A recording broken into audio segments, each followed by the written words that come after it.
public warning system on station KWO35 from New York City.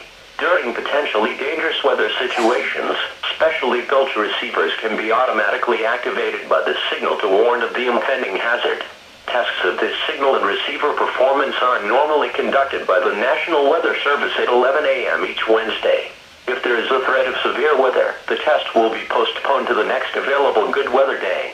Reception of this broadcast, and especially the warning alarm, will vary at any given location. This variability, normally more noticeable at greater distances from the transmitter, can sometimes occur, even though you are using a good quality receiver in good working order.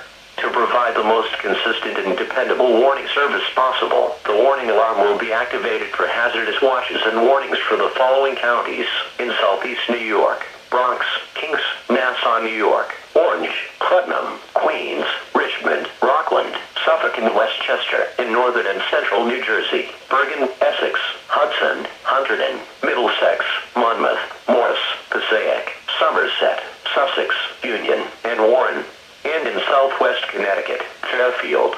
Once again, this was only a test.